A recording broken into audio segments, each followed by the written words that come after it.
तो ये वीडियो में हम क्या करेंगे, सारे डेरिवेशंस दोनों चैप्टर के, ठीक है।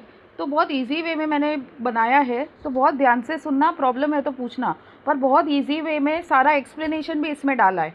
तो एक बार अच्छे से देखो, डाउट होता है वहाँ पे बोलो। मैं क्या करूँगी कि हाईलाइट करके बता दूँगी कि क्या क्या पार्ट है, ठीक है। तो सबसे पहले तो v is equal to u plus AT लेंगे, ठीक है।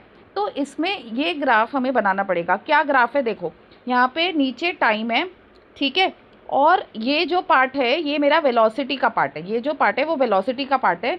ये वाले जो ग्राफ पे इतना जो पार्ट है वो u है, ठीक है, वो u है।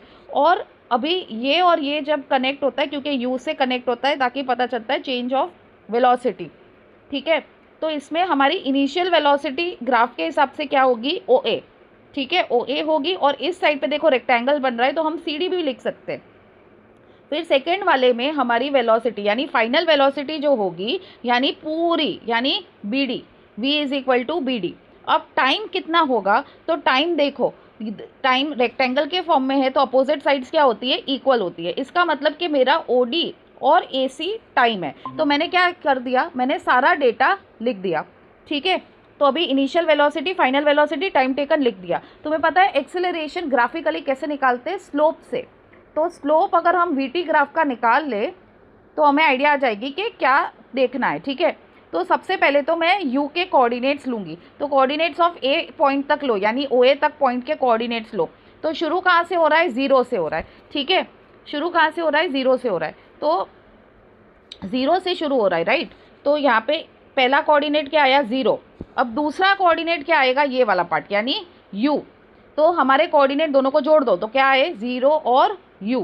अभी सेम वे में ये वाले के कोऑर्डिनेट्स देखने, B के। तो B का कोऑर्डिनेट सबसे पहले स्टार्ट कहाँ से होगा, X के कोऑर्डिनेट इतना बड़ा आएगा, राइट, यहाँ तक C तक, तो T आएगा, ठीक है।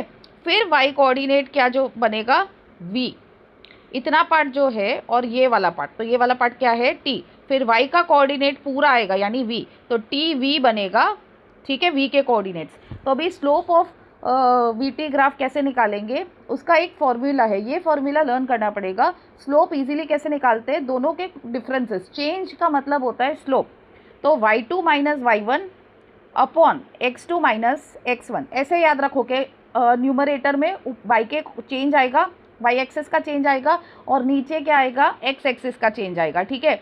तो अभी मैंने जो कोऑर्डिनेट्स लिखे हैं देखो, तो उसका लेना है, यानी ये देखो, ये बनेगा मेरा x1 y1 और ये बनेगा मेरा x2 y2। तो अभी बस वैल्यू पुट करो तो क्या बनेगी, देखो v फिर ये y1 यानी u, v माइनस यू, और इसका क्या बनेगा, t और 0। तो t और 0 डिनोमिनेटर में, ठीक है। तो t माइनस 0 t होता है, v minus u as it is. ये पार्ट ऊपर चला जाएगा तो ये हो जाएगा AT is equal to v minus u, यानी v is equal to u plus AT derived, ठीक है।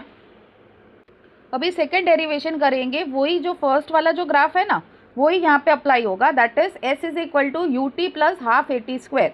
तो अभी यहाँ पे डिस्टेंस की जो वैल्यू है वो कैसे निकालनी है, एरिया से। कैसे निकालनी है, एरिया से। आगे हमने एक्सेलरेशन कैसे फाइंड करा, स्लोप से। अभी डिस्टेंस कैसे निकालना है, एरिया अंडर VT ग्राफ, ठीक है। तो डिस्टेंस क्या बनेगा, देखो ये जो दिख रहा है OA, ठीक है, और ये BD। तो इतने का मैं अगर एरिया निकाल लूँ तो मुझे पता चल जाएगा कि डिस्टेंस कितना ट्रैवल करा है, ठीक है। तो अभी इसको, ये जो इतना कॉम्प्लिकेटेड डायग्राम है उसे 2 पार्ट्स में डिवाइड करो। उसे क्या करो, 2 पार्ट्स में डिवाइड करो। तो सबसे पहले देखो, सबसे पहले हम लोग ये देखो, ये पार्ट रेक्टेंगल बन रहा है, ठीक है।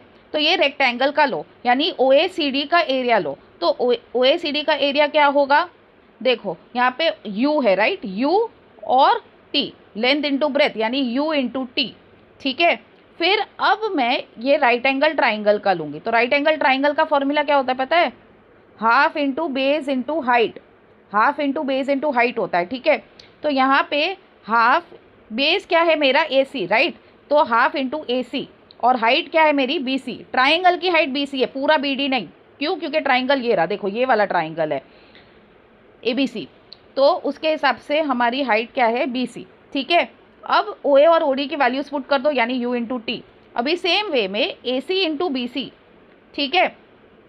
तो देखो BC की वैल्यू जो है वो मुझे नहीं पता, बी डी पूरा वी दिया हुआ है, ठीक है। तो मैं बी सी की वैल्यू क्या लिखूंगी, वी माइनस यू। पूरा देखो, पूरा वी है और थोड़ा सा पार्ट यू है, तो बी सी का वैल्यू क्या होगा, वी माइनस यू। तो अभी फर्स्ट इक्वेशन जो हमने डिराइव करा था उसमें हमें v माइनस यू की वैल्यू पता है। v माइनस यू की वैल्यू क्या होती है, 80। तो बस v माइनस यू की जगह मैं 80 पुट कर दूंगी, यानी s इज इक्वल टू, ये पार्ट पूरा कॉपी कर दो इधर, यानी ut is equal to half, sorry ut plus half t, v minus u की जगह मैं 80 लिख दूंगी। तो बस इन दोनों को मल्टीप्लाई कर दो, तो ये मेरा हो जाएगा 80 स्क्वायर। तो ut प्लस हाफ 80 स्क्वायर, तो ये मेरा सेकेंड इक्वेशन है, डन। अभी थर्ड इक्वेशन में थर्ड इक्वेशन में v minus u square is equal to 2s निकालना है। तो मैंने इसीलिए ब्रैकेट में लिख दिया कि हमें 2as और v square minus u square निकालना हो तो हमें किसकी ज़रूरत पड़ेगी, पता है, ये पूरे की, ठीक है, OABD, ठीक है। तो ये जो OABD ऐसे पूरा फिगर अगर ले तो वो एक ट्रेपेजियम होगा। वो क्या होगा, एक ट्रेपेजियम होगा, ठीक है। तो ट्रेपेजियम का फॉर्मूला क्या होता है, half into sum of parallel sides into height, ठीक है। तो ये पूरे फिगर का मतलब मुझे लेना है ट्रेपेजियम का, तो मैं कैसे लूँगी, S is equal to sum of parallel sides, समझो पहले तो सम ऑफ पैरेलल साइड्स क्या होगा, देखो सम ऑफ पैरेलल साइड्स, ठीक है। तो ये मेरी एक सेकेंड, ये जो है BD और OA ये मेरी पैरेलल साइड्स है, राइट। तो वो BD प्लस OA डाल दो। हाइट क्या होगी, हाइट ये जो स्लीपिंग है AC या OD, कोई दोनों में से एक, ठीक है, दोनों इक्वली है, रेक्टेंगल है इसीलिए तो मैंने OD ले लिया इधर, ठीक है। तो अभी बस फॉर्मूला में डाल दो। तो BD की वैल्यू क्या है, BD की वैल्यू U है, OA की वैल्यू क्या है, U है, ठीक है। तो V प्लस U और OD की वैल्यू क्या है, T। तो मैंने वैल्यूज पुट कर दी। अब ये जो पार्ट है half V plus you bracket में T, ठीक है। तो V की वैल्यू फर्स्ट इक्वेशन में हमको पता है ना क्या है, फर्स्ट इक्वेशन में मुझे टाइम की वैल्यू नहीं पता, तो मैं क्या करूँगी, फर्स्ट इक्वेशन जो हमने सॉल्व किया उससे टाइम की वैल्यू निकालूंगी। तो टाइम की वैल्यू क्या आएगी, v माइनस यू अपॉन ए, इधर उधर करेंगे ना हम फर्स्ट इक्वेशन को, तो t की वैल्यू क्या मिलेगी, v माइनस यू अपॉन ए। तो अब ये जो है वो मैं t में डाल दूँ, क्या करूँ, t में डाल दूँ।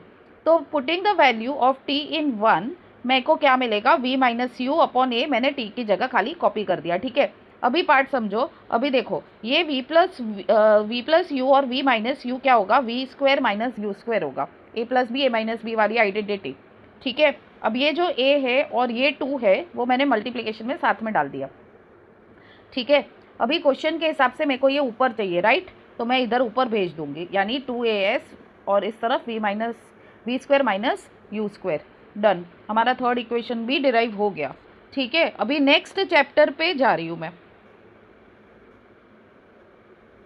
तो अभी हाउ फोर्स अफेक्ट्स मोशन का, तो F is equal to m a हमारा फर्स्ट डिराइव करना है हमको। तो उसके लिए मैंने क्या किया कि मास और वो सबको एक प्रॉपर स्टेटमेंट में फॉर्म कर दिया कि मास जो है वो मूविंग ऑब्जेक्ट का तो m आएगा, u जो होगा वो मेरी इनिशियल वेलोसिटी है, a यानी एक्सेलरेशन है, ये मेंशन करना पड़ेगा, v जो है दस डिराइव्स एज फाइनल वेलोसिटी। तो अभी मोमेंटम के हिसाब से हमको ये डिराइव करना है। तो इनिशियल मोमेंटम जो है, मोमेंटम का सिंबल क्या होता है, p, तो इनिशियल मोमेंटम क्या होगा, mu, और फाइनल मोमेंटम क्या होगा, mv, ठीक है। तो दोनों का डिफरेंस निकालना होगा, क्या निकालना होगा, डिफरेंस, यानी चेंज इन मोमेंटम क्या बनेगा, p2 माइनस p1। तो p2 की वैल्यू कॉपी करो mv, p1 की वैल्यू कॉपी करो mu, तो mm कॉमन, ब्रैकेट में क्या बचा, v माइनस यू। तो सेकेंड लॉ ऑफ मोशन के हिसाब से फोर्स जो है वो डायरेक्टली प्रोपोर्शनल होता है चेंज इन मोमेंटम और टाइम से। सेकेंड लॉ ऑफ मोशन के हिसाब से force is directly proportional to change in momentum और टाइम से इन्वर्सली, ठीक है।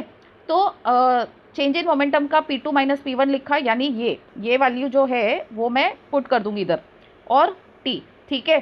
तो ये जब भी डायरेक्टली प्रोपोर्शनल, ये v minus u upon t, तो मुझे पता है क्या होता है a, v minus u upon T क्या होता है a, तो वो एज इट इज पुट कर दिया, और m, ठीक है। अब मुझे ये डायरेक्टली प्रोपोर्शनल की साइन जब हटानी होती है तब मैं क्या करती हूँ, k से मल्टीप्लाई करूँगी, यानी k कांस्टेंट है, ठीक है। तो F is equal to k into m A.